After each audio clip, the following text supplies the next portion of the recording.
Capítulo 15. La calma antes de la tormenta. La Gran Conferencia Oriental. 31 de agosto de 1938. Esta conferencia era algo parecido a una sociedad de naciones, pero para las naciones incivilizadas de la tercera civilización. Dado que quien proponía tal conferencia era una nación bárbara, las potencias civilizadas nunca asistían, lo que permitía la libertad de expresión de los miembros, incluyendo duras críticas contra las potencias imperiales civilizadas. El asunto de importancia de hoy era la sociedad de naciones. Damos por iniciada la gran conferencia. Los miembros asistentes compartieron los siguientes detalles sobre la Sociedad de Naciones. La Sociedad de Naciones está compuesta por aproximadamente 63 naciones, incluyendo cerca de 10 naciones cuyo poder es igual al de las superpotencias: Imperio Alemán, Austria-Hungría, Italia, Francia, Reino Unido, URSS, Estados Unidos, Imperio Otomano, Imperio del Japón y Brasil. El primer encuentro fue con la nación agrícola de Kwatoine, cuando identificaron una máquina voladora comparable a las de Mu. Se descubrió que el origen de la máquina era Estados Unidos. Se produjeron intercambios diplomáticos. Parece que dos grandes alianzas, la Entente Estados Unidos, Reino Unido, Francia, y las potencias centrales, Alemania, Austria-Hungría, Imperio Otomano y Bulgaria, se interesaron y contribuyeron enormemente a la industrialización y modernización de Kwatoine y Kila. Kwatoine y Kila también recibieron ayuda en forma de rifles modernos y barcos comparables a los de Mu. Estaban armados con barcos mecánicos. El QT Kwatoine guardaba varias similitudes con el Nakasami II de Mu. El vendedor, el Imperio Austrohúngaro, afirmó que este barco era obsoleto para sus estándares y que tenía casi 26 años. La nación más fuerte de Rodenius, Louria, declaró la guerra a Kwatoine y Kila, pero su invasión no duró mucho. Los soldados modernos de Kwatoine y Kila, junto con varios miles de tropas de la Entente y las potencias centrales, aplastaron a los Louriamos.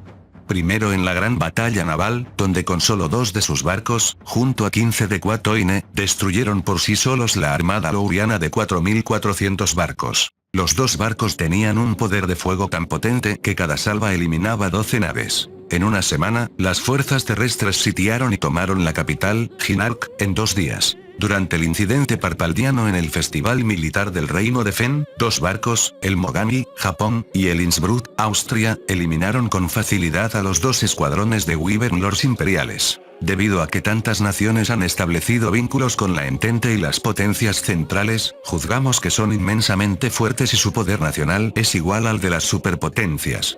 Son demasiado avanzados para nosotros. Por lo tanto, son poderosos y nuevos aliados potenciales. Nos gustaría escuchar los puntos de vista de cada nación asistente. Mi nación ve a esta Entente y a las potencias centrales como una amenaza seria. El hecho de que invadieran Louria en solo una semana dice mucho de su poder. No pasará mucho tiempo antes de que ese poder se vuelva contra nosotros, dijo el diplomático de Mao. Vengo de la nación de Topa y refutamos las afirmaciones de Mao. La Entente y las potencias centrales no han realizado ningún acto hostil contra nosotros. Están dispuestos a ayudar a cualquier nación en momentos de necesidad. Entregan libremente tecnología avanzada similar a la utilizada por las superpotencias. Por ejemplo, Kwatoine tiene ahora una extensa red ferroviaria y sus ciudades están en auge. Además, su cultivo de té y café los hizo prósperos, ya que son artículos de gran demanda. Uno puede comprar libros sobre tecnología en sus librerías libremente y sin escrutinio. Estimamos que son 25 años más avanzados que la superpotencia de Mu. Vengo de Sios y estoy totalmente de acuerdo con mi homólogo de Topa. Como no actuamos con hostilidad hacia ellos, la Entente y las potencias centrales tampoco lo hicieron y establecimos lazos diplomáticos. A diferencia del bastardo imperio de Parpaldía, ellos no condicionan la tecnología a cambio de esclavos o tierras. De hecho, nos pidieron que derogáramos la esclavitud y abriéramos nuestros mercados. Nuestro diplomático hojeó una librería en Italia y descubrimos que los rifles antiguos de Parpaldía, llamados mosquetes de chispa, tenían varios siglos de antigüedad, y el nuevo rifle imperial, el fusil de aguja, también tenía casi 90 años. Además, los acorazados de Mu son obsoletos. El Nakasami II se parece mucho al acorazado clase Heligoland del Imperio Alemán. Son definitivamente las naciones más avanzadas de todas. La reunión continuó y los representantes siguieron debatiendo, pero con cada hora que pasaba, se daban cuenta de que no se podía jugar con la Sociedad de Naciones. Tras otras 4 horas de conversaciones, concluyeron que Bajo ninguna circunstancia se debe mostrar hostilidad hacia la Sociedad de Naciones y se debe trabajar activamente para construir lazos diplomáticos con ellos. Observar los movimientos del siempre expansionista Imperio Parpaldía a medida que se desarrollen los acontecimientos. Jinete de Wyvern-Reckmeyer, un campo de trabajo desconocido. El jinete de Wyvern-Reckmeyer estaba confundido. Durante la expedición punitiva a Fen fue derribado por un barco. Vio cómo ambos barcos masacraban a sus camaradas, aplastando a los orgullosos Wyverns imperiales como si fueran moscas. Solo él y otros 4 sobrevivieron. Fue rescatado por el SMS Innsbruck.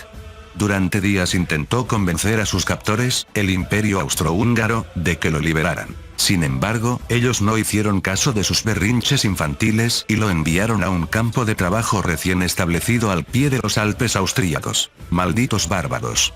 Intentó convencerlos de la generosidad de Parpaldía, jactándose con orgullo del poder tecnológico del imperio.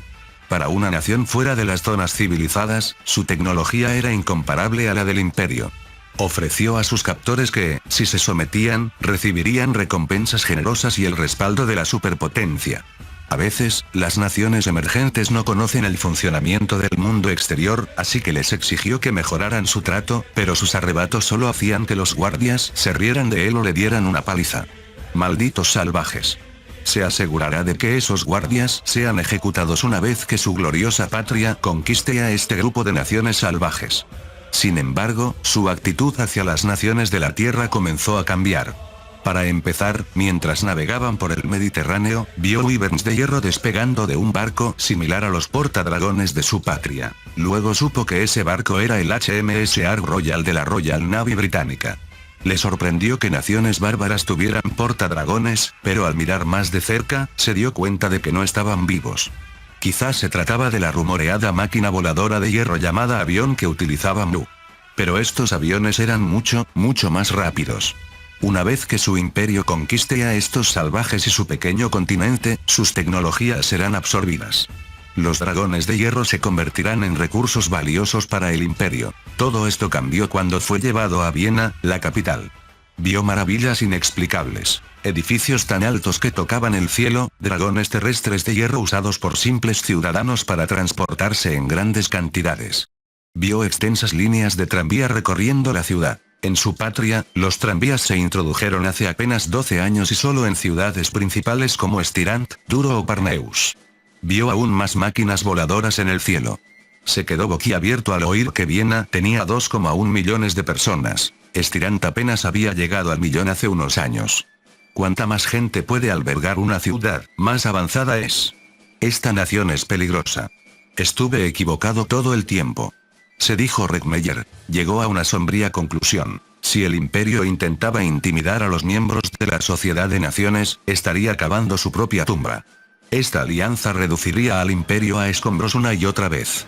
Fue juzgado en el Tribunal Supremo de Justicia y sentenciado a 8 años de prisión por un ataque ilegal contra un buque austrohúngaro sin provocación. Su sentencia se redujo finalmente a 5 años. A menos que el imperio o su familia paguen una fianza de 2.000 coronas, o 25.000 pesos ajustados por inflación, permanecerá en la cárcel. Reckmeyer tenía solo 20 años al ser sentenciado. Fue enviado a un campo de trabajo al pie de los Alpes que tenía muchos reclusos lourianos, a 12 kilómetros de Vorarlberg.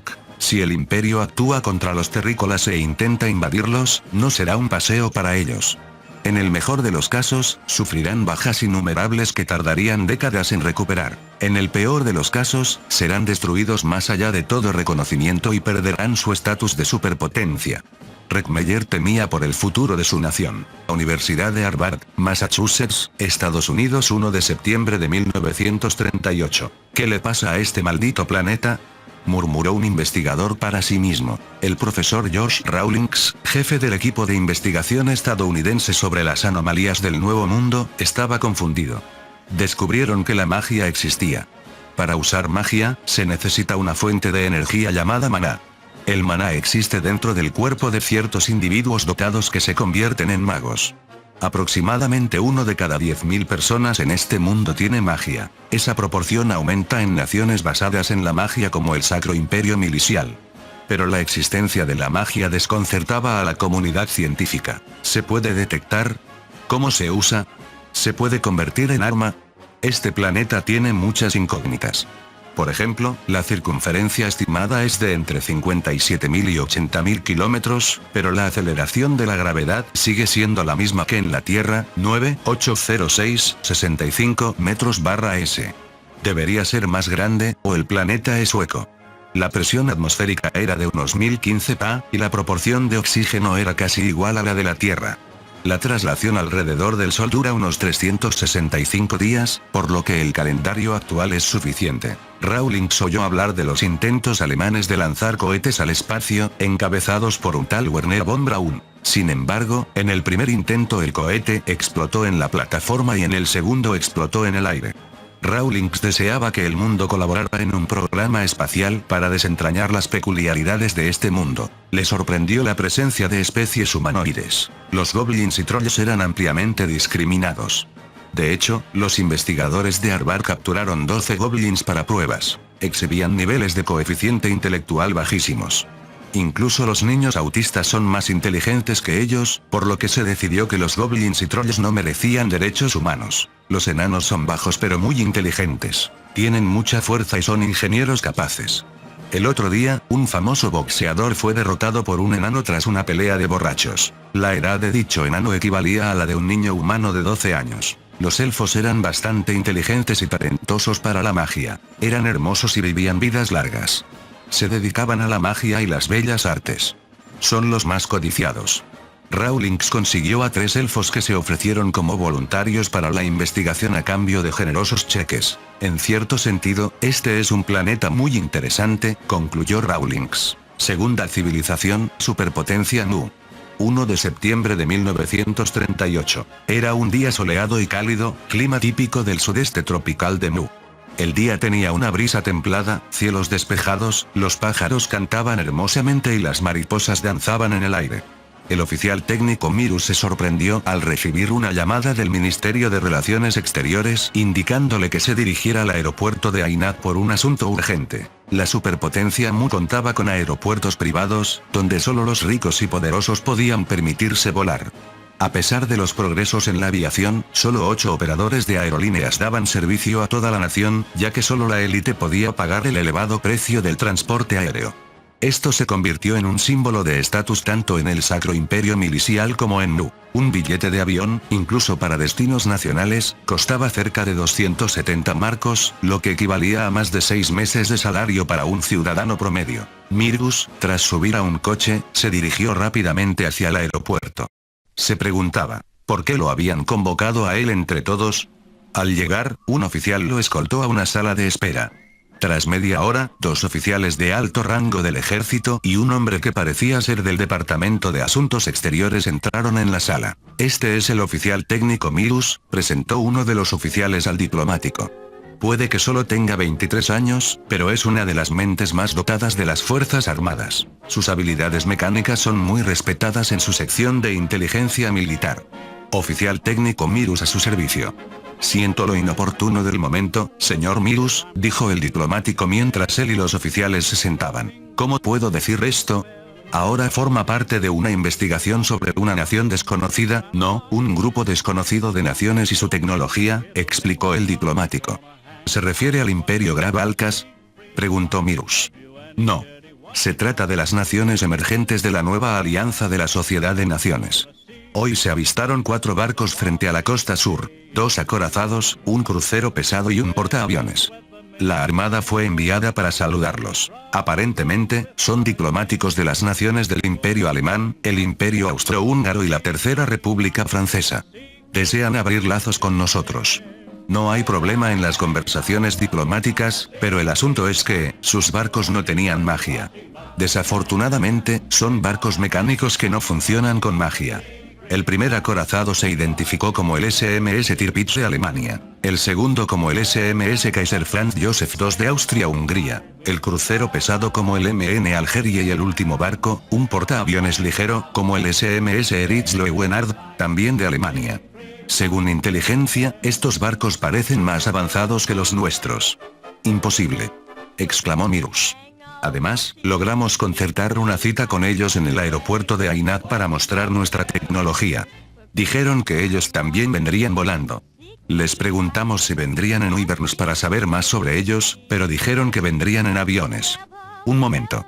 Dijo Mirus, conmocionado. Nuestros pilotos, que intentaron escoltar sus aeronaves, no pudieron seguirles el ritmo. Dijeron que sus aviones son demasiado rápidos. La velocidad estimada de los aviones alemanes supera la nuestra. Solo su avión de transporte era más lento que el resto, pero sus cazas son muchísimo más veloces, alrededor de 650 km por hora. Necesitamos descifrar el funcionamiento mecánico de esos aviones, ahí es donde entra usted. Dijo el oficial. Según los informes, provienen del continente de Europa, que dicen tener otras 3 superpotencias. Afirman que su planeta entero, con 7 continentes, fue transportado aquí. Aunque suene ridículo para otros, se parece inquietantemente a nuestras propias leyendas. Nuestra conferencia diplomática es en una semana. Usted estará a cargo de ellos. Llévelos a hacer turismo y demás, muéstreles nuestra tecnología y determine el nivel de la suya. Mirus sintió que su alma de maquinista se encendía por primera vez en mucho tiempo. ¿Cómo se sentiría ese avión? ¿Cómo lo usaban? ¿Qué combustible utilizaba? Tenía muchísimas preguntas. Antes de irse, el diplomático se dio la vuelta y añadió, olvidé mencionar que los vehículos alemanes y franceses de sus diplomáticos están estacionados en la puerta este del aeropuerto. Si quiere, puede echar un vistazo, dijo el diplomático antes de salir. 10 minutos después, en el aeropuerto, Mirus se quedó estupefacto al ver el avión en el que llegaron los diplomáticos de Alemania, Austria y Francia. Era grande, muy grande, incluso más que el nuevo avión de pasajeros / transporte Muano Lachaos. Cada avión tenía 5 soldados con uniformes negros custodiándolo con rifles. Intentó acercarse, pero un capitán del grupo, que llevaba una gorra con una Totenkopf, lo detuvo. Aún así, observó el avión desde la distancia. Era enorme y solo tenía un par de alas. Eso significaba que debía ser más avanzado.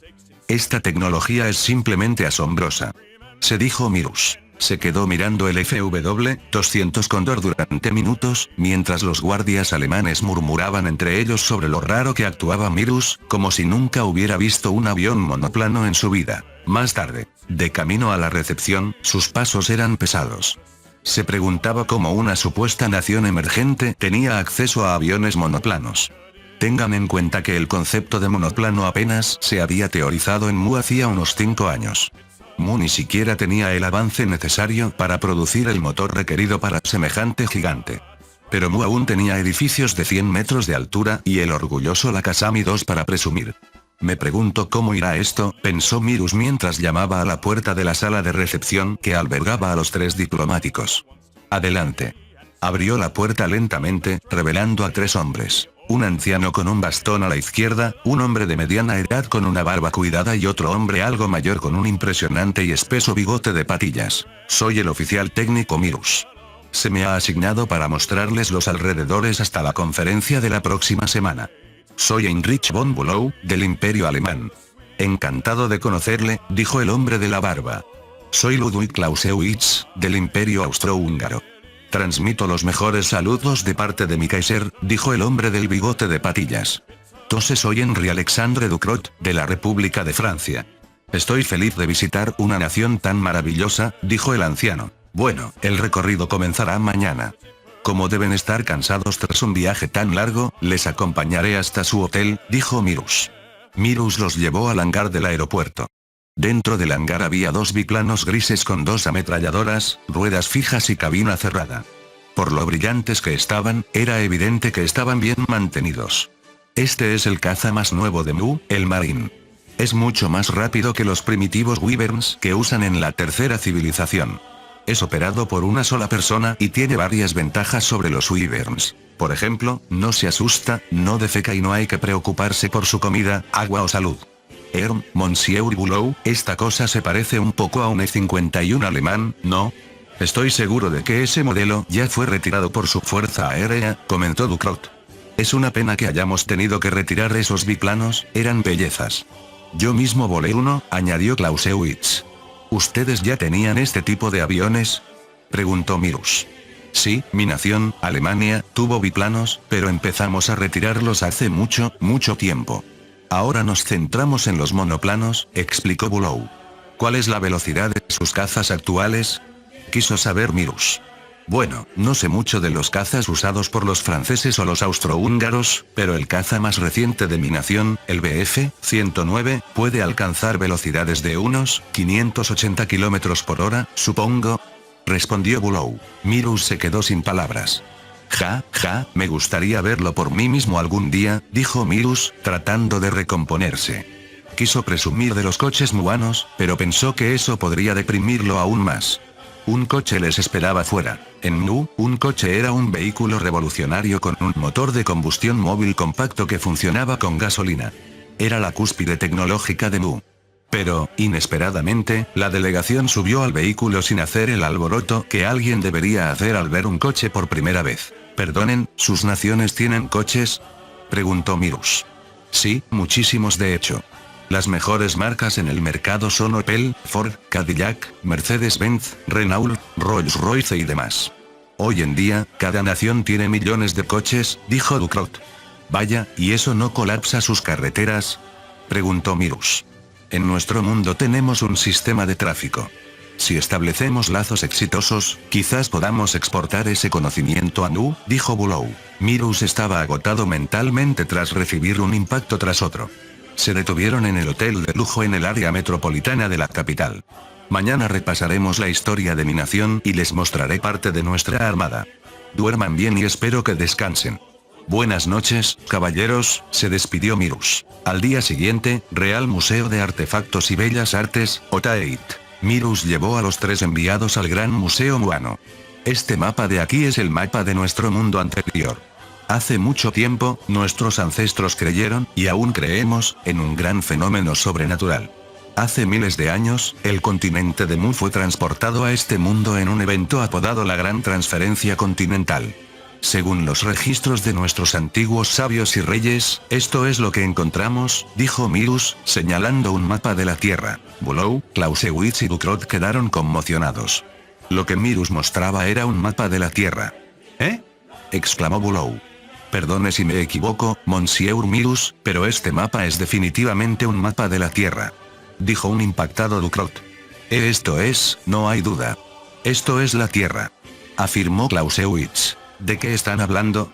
Preguntó Mirus, extrañado por la reacción frenética de los enviados. Ese continente se llamaba Atlantis.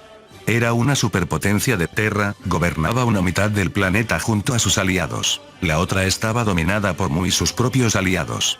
Ahora que nos hemos ido hace mucho, Atlantis podría haber tomado toda Terra para este momento, explicó Mirus, moviendo sus dedos hacia Asia y Europa. Esta nación, Yamato, es uno de nuestros aliados. Mantenían una vigilancia constante en la frontera con Atlantis. En el continente de Europa, las naciones de Renania, Alemania, Ostmark, Austria, Francia, Albión, Reino Unido, y la Gran Confederación de Kalmar, básicamente Escandinavia, y Mu formaron un pacto de acero, un pacto de defensa mutua contra Atlantis junto a la Confederación Sibirsky, que, pese a su tamaño, era un títere de Atlantis. Renania y Ostmark fueron el lugar de origen de los ancestros muanos, referidos a menudo como teutones. Sin embargo, no sabemos qué les pasó tras la transferencia. Disculpe, ¿me permite? Interrumpió Bulow con firmeza. Adelante. Bulow sacó un diario, extrajo un papel doblado y lo desdobló. Era también un mapa de la Tierra, aunque con fronteras políticas modernas. Alemania, Austria y Francia, junto con el resto de los continentes de mi planeta natal, la Tierra, fueron invocados aquí. Aunque existen muchas teorías salvajes sobre este fenómeno, nosotros venimos de su antiguo planeta. Yamato se parece a la nación moderna de Japón. Albión se refiere a Inglaterra, parte del Reino Unido moderno que tiene el imperio más grande de mi planeta. Francia se refiere a Francia. Renania puede referirse a Alemania y Ostmark a Austria. A nuestros ancestros también se les llamaba teutones. Ellos formaron la nación de Prusia, que unificó los estados alemanes para formar el imperio alemán, explicó Bulow. Más tarde, las coincidencias resultaron asombrosas. Mu hablaba un dialecto del alemán austríaco, casi idéntico salvo por algunas pronunciaciones influenciadas por lenguas locales. Es decir, Mu es de naturaleza germánica con un dialecto uniforme, excepto el suroeste de Mu que hablaba un tipo de alemán alsaciano. Mirus terminó de resumir la historia de Mu. La confusión tras la invocación, los primeros contactos con naciones hostiles, el descubrimiento de la inferioridad de la magia, la gran decisión de perseguir la maquinaria sobre lo místico y la gran revolución industrial industrial, todo lo cual les ayudó a convertirse en la segunda potencia del mundo. A pesar de que Mu estaba algo menos avanzado, el hecho de que hubiera logrado tanto estando solo era definitivamente increíble. Tras la lección de historia, Mirus llevó a los 3 enviados a la base naval cercana para mostrarles el Nakasami 2. Él ya había analizado las fotos de los acorazados alemanes y británicos frente a Rodenius. Con diseños tan poderosos y avanzados, el Nakasami 2 no tenía nada que hacer contra ellos. El Laerdo, un barco de la clase Nakasami 2, estaba anclado en el puerto. Oh, Monsieur, este barco me recuerda a los Dreadnoughts clase El Goland de Alemania durante la Gran Guerra, comentó Ducrot. Vaya, ahora que lo menciona, Herr Ducrot, lo veo claro. Parece una copia exacta de un acorazado clase El Goland, exclamó Bulow. Mirus los miró. ¿Clase El Goland? Eso significaba que los alemanes solían tener barcos idénticos al Nakasami 2 en servicio activo en el pasado. Díganme, ¿cuántos acorazados tienen sus naciones?, preguntó Mirus con curiosidad. Bueno, mi nación, Alemania, tiene 20 acorazados. Austria-Hungría ha comisionado barcos nuevos para su envejecida flota, así que diría que tienen unos 10. Francia acaba de comisionar sus nuevos barcos clase Richelieu, por lo que tienen más de 12. La potencia naval más grande del mundo, el Imperio Británico, tiene algo más de 25 acorazados.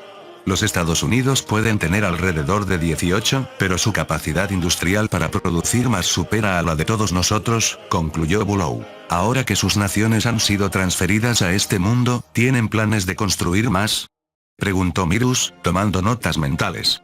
No lo sabemos, depende de nuestros mandos militares. Personalmente, creo que enfocarse en U-Boats, submarinos, portaaviones ligeros y barcos de ataque rápido es suficiente, comentó Clausewitz.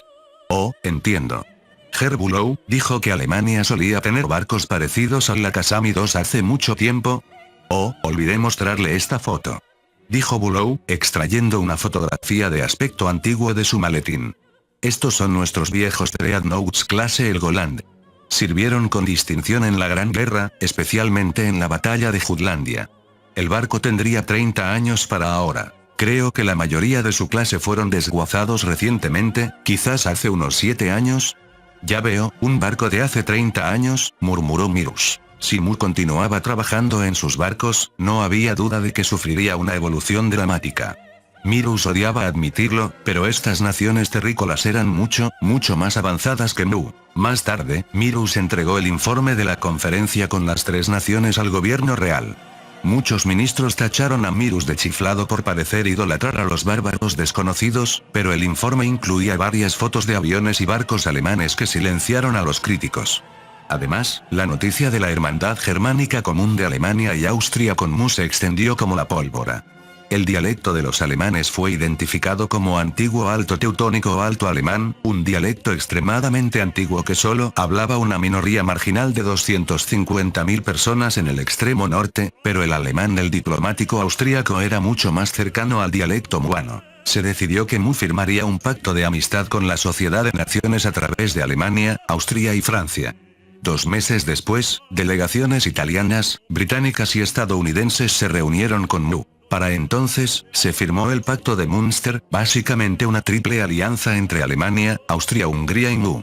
El canciller Adolf Hitler llegó a la conclusión de que Mu debía ser rearmado con armas modernas y, tras discusiones con Speer y el Kaiser Guillermo II, se acordó la exportación de armamento y conocimientos técnicos. Armas modernas tales como los Panzer III, los nuevos Panzer IV, semiorugas, vehículos de reconocimiento, Panzer 38T, varios modelos de tanques medios Skoda, tanquetas y más. Armamento de infantería como el Kar 98K, MG-34, los nuevos MP-40 y MP-38, varios tipos de cañones antitanque PAC, junto con algunos modelos de los siguientes aviones. Cazas E-100, Bf-109, Ju-87, aviones de transporte Ju-52 y bombarderos E-111. Los diplomáticos concluyeron que Mu tenía suficiente flexibilidad para adaptarse y producir tales armas en un corto periodo, siempre que contara con la asistencia de técnicos alemanes y austríacos. El ministro de Guerra, von Blomberg, modificó este acuerdo incluyendo 3 acorazados clase Bayern modernizados, 2 cruceros de batalla clase Anhalt, sucesores de los cruceros de batalla Ersatz-York, un acorazado de bolsillo, un crucero clase Leipzig, un crucero pesado clase Hyper y 7 destructores tipo 36. Austria-Hungría vendió 2 cruceros ligeros clase Salzburg aún en construcción y 5 destructores tipo 35. Todo el armamento mencionado continuaría produciéndose en Lu. Francia obtuvo cuantiosos beneficios exportando tecnología civil extensiva, como coches Renault, secadores de pelo, paracaídas, cargamentos de aspirina, procesos de pasteurización, vacunas contra el antrax y similares. Inesperadamente, Francia también vendió a Mu los planos de los acorazados clase Richelieu por un alto precio. Los técnicos franceses llegarían a finales de este año y la construcción de los acorazados comenzaría en 1939, con finalización prevista para 1942. Dado que Mu poseía una cantidad masiva de astilleros, la mayoría sin usar, los acorazados y los nuevos buques navales se completarían rápidamente. Varios oficiales fueron enviados desde Alemania para entrenar a los futuros oficiales de Mu, lo que forjó lazos aún más estrechos con la Sociedad de Naciones. Primer Departamento de Asuntos Exteriores, Estirant. Imperio Parpaldía. Todo el departamento está sumido en el caos, especialmente debido a los recientes eventos en el mundo occidental, junto con la noticia de la caída de la superpotencia Leifor ante una nación desconocida, el Imperio Graf-Alkas. Anteriormente, Leifor solía estar clasificado por debajo del Imperio Parpaldía, pero en los últimos 30 años había experimentado cambios masivos en su industrialización, introduciendo predreadnoughts y cruceros acorazados. Lo más increíble es el hecho de que un solo barco de Graf-Alkas, apodado el Greatlastar, aniquiló por sí solo a toda la flota de defensa de la capital de Leifor. La noticia de que el Greatlastar derribaba Wyvern Lords con facilidad conmocionó a muchos. Además, poseía tal cantidad ridícula de potencia de fuego que redujo toda la capital, Leiforia, a cenizas. Al jefe del primer departamento, Elto, no le gustó esto al recordar la destrucción de la flota enviada a Fen. Si el Imperio Graf-Alkas tenía algo que ver con eso, el Imperio estaba acabado. Puesto que los barcos blindados del Imperio no pueden dañar los barcos de Mu, si se trataba de Graf-Alkas, sus naves superarían por completo a las imperiales. En cualquier caso, reúnan más inteligencia, ordenó Elto, antes de notar otro archivo. ¿Eh? ¿Qué es esto?